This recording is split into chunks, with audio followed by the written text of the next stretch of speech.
Presupuesto con déficit de un individuo. Berrens nos dice, los individuos que de manera constante gastan más de lo que ganan acumularán enormes deudas que, de no pagarse, los forzarán a declararse en bancarrota. Como ya sabemos, mucha gente contrae deudas porque gasta más de lo que gana, pero, como se mencionó en el capítulo anterior, la gente cuenta con menos dinero para gastar, porque los depredadores financieros despojan a los trabajadores de sus recursos incluso antes de que les sean entregados. El gobierno toma el dinero de los trabajadores antes de que se les pague porque la gran mayoría carece de inteligencia financiera para manejar su propio dinero. Si nuestras escuelas impartieran educación financiera, tal vez los trabajadores podrían manejar su dinero en vez de dejar que lo hicieran los burócratas y los banqueros. Si permites que los burócratas y los banqueros manejen tu dinero, en algún momento llegarán a creer que tu dinero es su dinero. En el diagrama de la página 98 aparece el estado de cuenta de un individuo típico.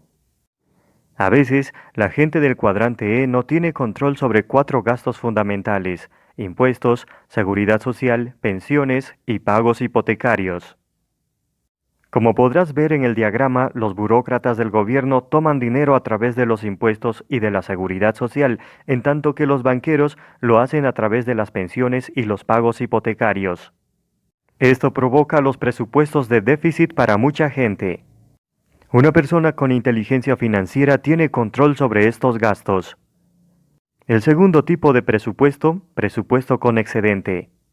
Berren nos explica, un presupuesto con excedente es el que tiene un exceso de ingreso sobre el gasto del gobierno, de una corporación o de un individuo en un periodo particular. Observa la frase exceso de ingreso sobre el gasto. Esto no necesariamente significa gastar lo menos posible. Aunque un recorte podría llevar a un exceso de ingreso, la definición no dice que el excedente provenga de un recorte en el gasto. En realidad significa enfocarse en la creación del exceso de ingreso. IQ financiero número 1, producir más dinero. A mi padre rico le encantaba la frase exceso de ingreso, y este capítulo trata sobre ello, no sobre recortar gastos y gastar lo menos posible. Presupuesto con excedente del gobierno. El libro de Berrens indica, un gobierno con excedentes puede escoger entre comenzar nuevos programas gubernamentales o reducir los impuestos. Esta aseveración tiene algunos inconvenientes. En principio, cuando los gobiernos producen un excedente, gastan el dinero. Ahora te explicaré cómo el gobierno limita la eficacia de sus entidades. Si una entidad gubernamental es eficiente y ahorra dinero, en lugar de recompensarla, el gobierno la castiga con una reducción en el presupuesto del año siguiente. Para evitar eso, la mayoría de las entidades gastan todos los recursos que tienen presupuestados aunque no sea necesario. Esto significa que los gastos se magnifican y que las oportunidades de que el gobierno tenga excedentes en su presupuesto se reducen a cero. Es decir, la burocracia del gobierno está diseñada para operar con un presupuesto con déficit, sin importar quién esté en el poder, los impuestos se acrecentarán. ¿Cómo manejan los demócratas un presupuesto? En el capítulo anterior mencioné que a los demócratas les encanta aplicar impuestos y gastar dinero. Les complace gastar en programas gubernamentales como Seguridad Social y Medicare, pero a pesar de ese gasto, los programas sociales continúan creciendo porque no pueden mitigar el problema para el cual se les creó. Para equilibrar este hecho, se incrementa el presupuesto y el círculo vicioso se perpetúa. En nuestro gobierno se premia la mediocridad y se castiga la eficacia. En la página siguiente hay un diagrama sobre el presupuesto de un demócrata. ¿Cómo manejan los republicanos un presupuesto? Los republicanos suelen pedir prestado y gastar dinero. A ellos les complace expandir la economía con inyecciones de dinero falso aplicadas, a través de la deuda, a las reservas de moneda corriente. Es casi como inundar la economía con dinero falso pero legal. De nuevo, el dinero extra aparenta ser un incremento en el ingreso, pero en realidad es un incremento en la deuda en forma de T-bills y bonos, lo que finalmente diluye la posibilidad de un excedente. Mucha gente de la clase media hace lo mismo cuando utiliza su casa como un ATM. Cada vez que el valor de su casa aumenta debido principalmente a una caída en el valor del dólar, piden dinero prestado sobre el inmueble para pagar las deudas acumuladas en las tarjetas de crédito. Dicho de manera simple, es imposible ganar menos, pedir dinero, gastar más y producir un excedente. El presidente Clinton ya lo había articulado con gran elocuencia. Así es la economía, estúpido. En la página siguiente se incluye el diagrama de un presupuesto republicano. Presupuesto con excedente de un negocio. En el libro de Barron se explica, una corporación con excedente puede ensanchar sus negocios a través de inversiones y adquisiciones o puede volver a comprar sus propias acciones. Observa las dos formas de expandir un negocio, inversión o adquisición. Esto significa que para expandirse una corporación invierte o compra otra compañía. Si un negocio no puede desarrollarse por estos medios, si no está preparado para la expansión, entonces puede optar por invertir en sí mismo y recomprar sus propias acciones. Si la compra eleva el precio de las acciones, muchos accionistas se sentirán compensados, aun si la compañía no está creciendo. Cuando alguna compañía está comprando sus propias acciones, detecto que esa estrategia puede tener varios significados. Una compra de acciones puede significar que el desarrollo de la compañía se detuvo y los dirigentes no saben cómo impulsarla. Esa no es una buena señal para los inversionistas. En vez de comprar más acciones mientras el precio sube, podrían optar por vender. Una compra de este tipo también podría significar que sus ejecutivos piensan que el precio de sus acciones es una ganga en comparación al valor de activo de la compañía. Si este es el caso, los inversionistas deberían comprar más acciones en cuanto suba el precio. En otras palabras, un presupuesto con excedente de un negocio puede indicar distintas cosas acerca del mismo y de sus dirigentes. Presupuesto con excedente de un individuo. El libro de Barron's indica, un individuo con un presupuesto con excedentes puede escoger entre pagar sus deudas o incrementar su gasto o inversión. Observa que Barron's ofrece tres opciones a los individuos: pagar deudas, gastar más dinero o invertir. Como la mayoría sabe, una de las razones por las que la gente tiene problemas financieros es porque aumenta gasto y deuda al tiempo que reduce inversiones. Dos opciones. Cuando se trata del IQ financiero número 3, presupuestar tu dinero, solo hay dos opciones: déficit o excedente. Mucha gente escoge un presupuesto con déficit, pero si quieres ser rico, debes inclinarte por un presupuesto con excedentes e impulsarlo con un incremento en el ingreso, no con un recorte en los gastos. Un presupuesto con déficit. Tengo un amigo en Atlanta que produce mucho dinero porque no le queda más remedio. Si deja de hacerlo, sus problemas económicos se lo comerían vivo. Él prefirió vivir con un presupuesto con déficit. Cada vez que Dan produce más dinero, compra una casa más espaciosa, un automóvil más reciente o se toma unas costosas vacaciones con sus hijos. También tiene otro mal hábito. Aproximadamente cada 10 años, se casa con una mujer más joven y tiene un nuevo hijo con ella. Dan envejece, pero sus esposas son casi siempre de la misma edad, 25 años. Mi amigo es un experto en gastar mucho dinero y en crear déficits económicos que empeoran su situación. Un presupuesto con excedentes. La segunda opción financiera es planear un presupuesto con excedentes. Esta estrategia, junto con los IQ financieros que hemos estudiado, producir más dinero y proteger tu dinero, te permitirá alcanzar la integridad financiera. A continuación se presentan varias lecciones para elaborar presupuestos con excedente que he aprendido de mi padre rico y de otras personas adineradas. Consejo de presupuesto número 1. Un presupuesto con excedente es un gasto. Esta es una de las lecciones financieras más importantes que mi padre rico nos dio a su hijo y a mí. Señalando el estado financiero me dijo, tienes que hacer que el excedente sea un gasto. Para crear un presupuesto con excedente, su estado financiero tendría que ser como se muestra en la página siguiente. Mi padre continuaba con su explicación. Muchos gobiernos, negocios e individuos fracasan en su intento de crear un presupuesto con excedente porque piensan que ese presupuesto tendría que estar organizado de otra forma. En Padre Rico, Padre Pobre, escribí acerca de la importancia de pagarte a ti mismo primero.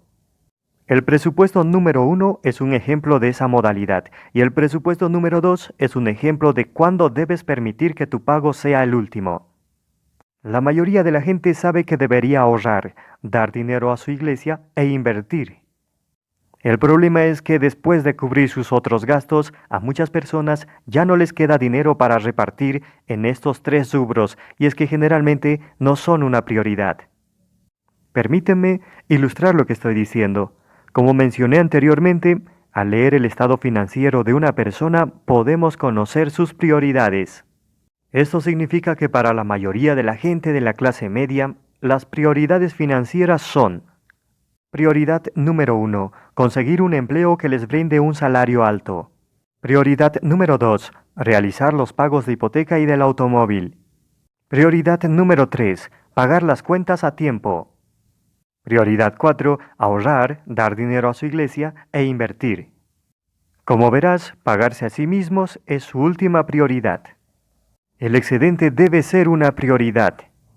El excedente debe ser la prioridad cuando se elabora un presupuesto para obtener ganancias. La mejor forma de lograrlo es ponderando tus hábitos de gasto. Procura que los apartados del ahorro, dinero para la iglesia e inversión sean por lo menos tu prioridad número 2 y enlístalos como un gasto en tu estado financiero. Es más fácil decirlo que hacerlo.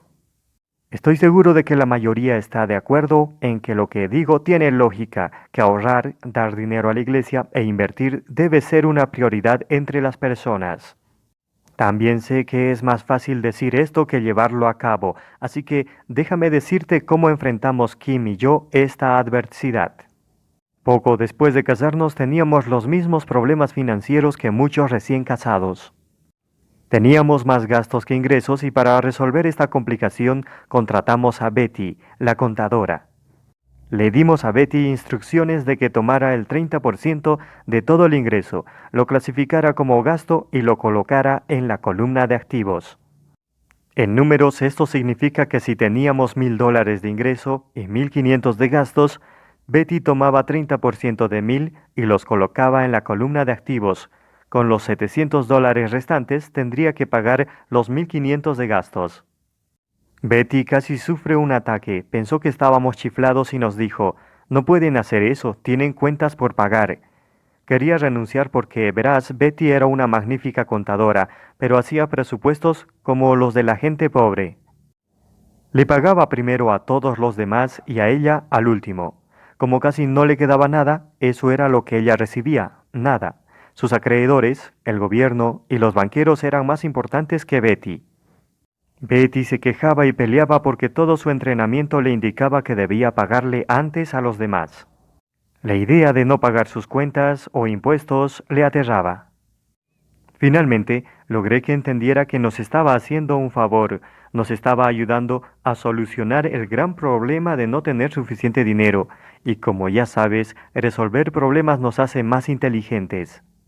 Cuando comprendió que en realidad estaba produciendo un ingreso a través del gasto, estuvo de acuerdo en continuar con nuestro plan para crear un presupuesto con excedente. Por cada $1 del ingreso, Betty tomaba 30 centavos y los colocaba en ahorros, daba una parte a la iglesia e invertía. Estas acciones eran un gasto indispensable para la creación de un excedente, nuestro gasto más importante.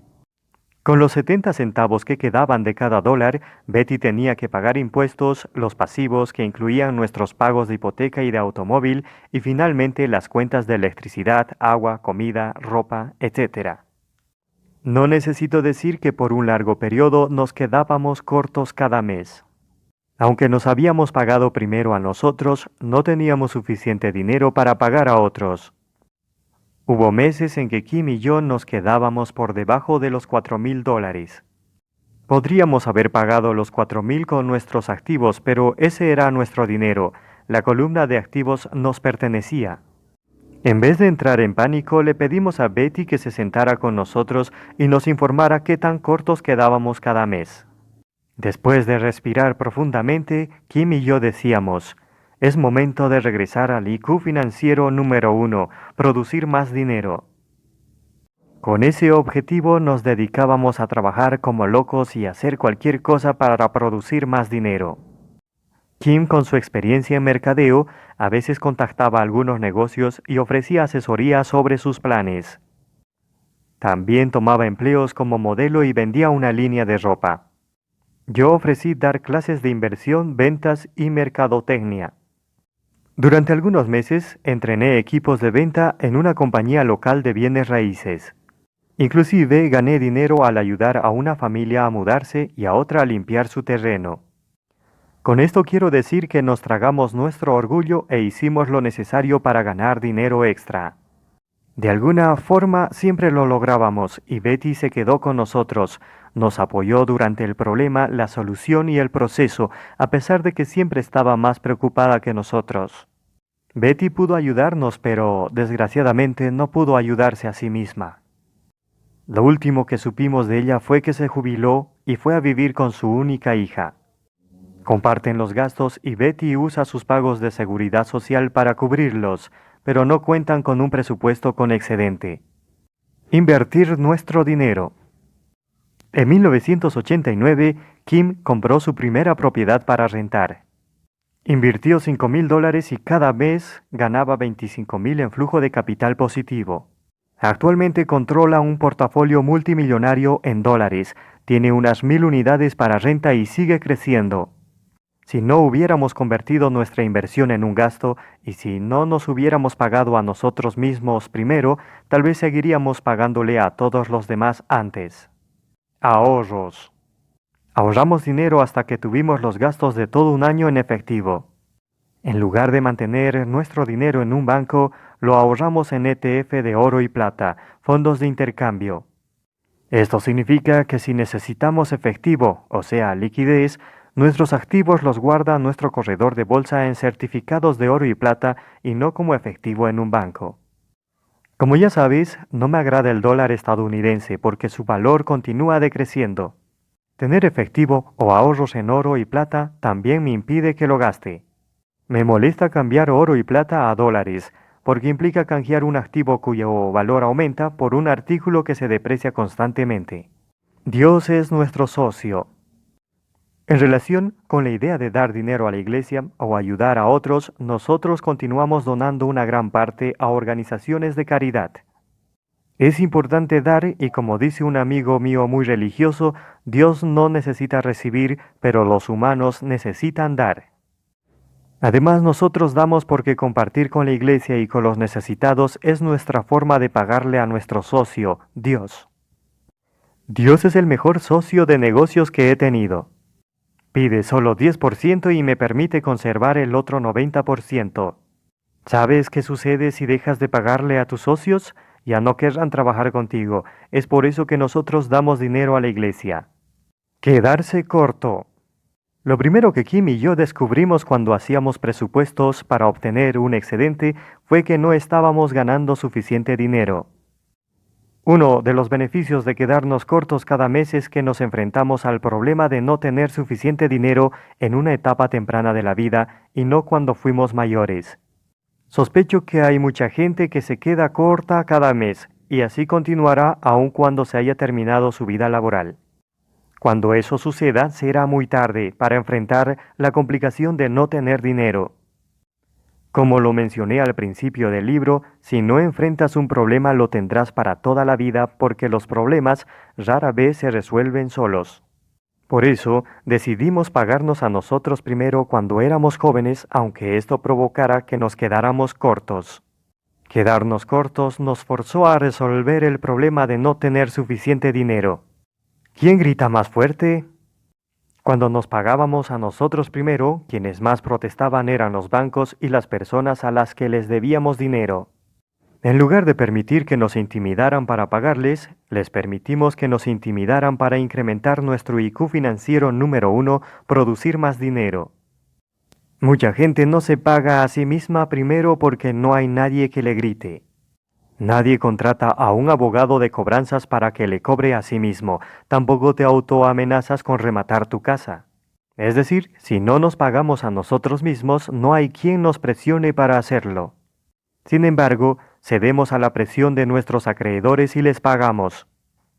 Kim y yo usamos las tácticas de presión de nuestros acreedores en la columna de gastos para motivarnos a producir más dinero e incrementar nuestro ingreso. Consejo de presupuesto número 2. La columna de gastos es tu bola de cristal.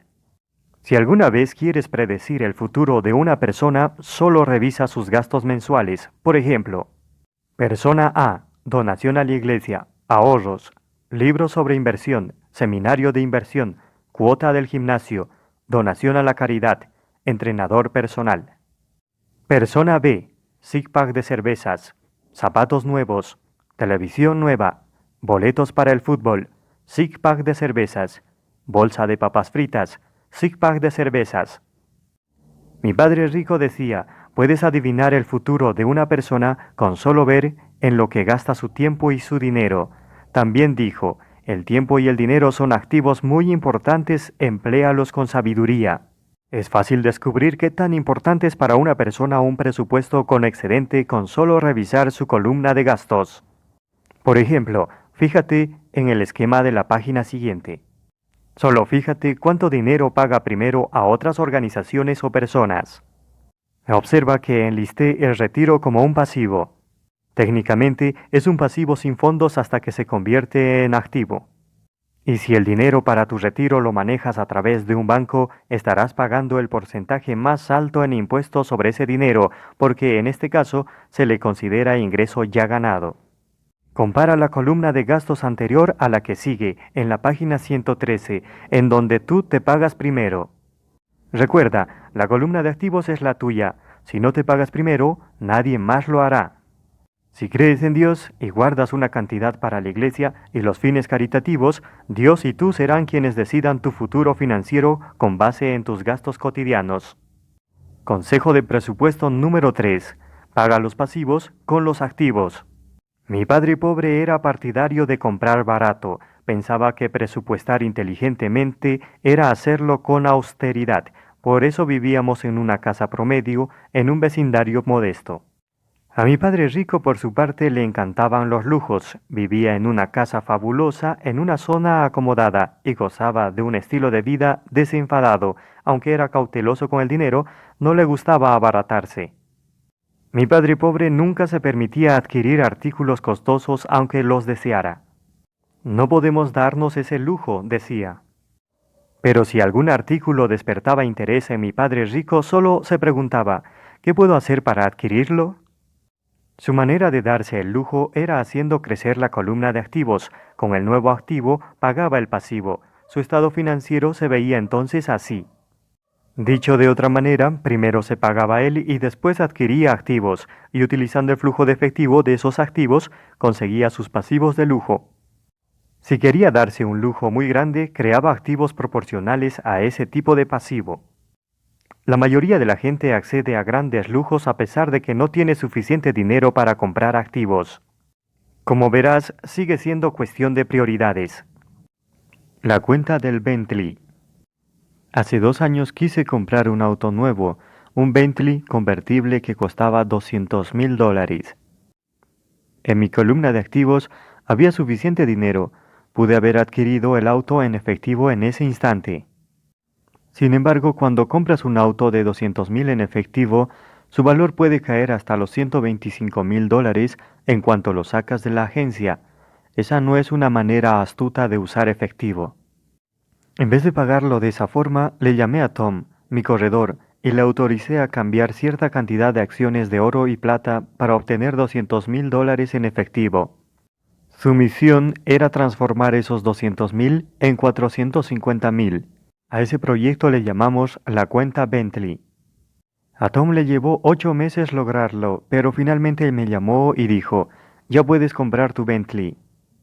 En ese momento hice un cheque y pagué el auto con el efectivo que había creado por mis activos.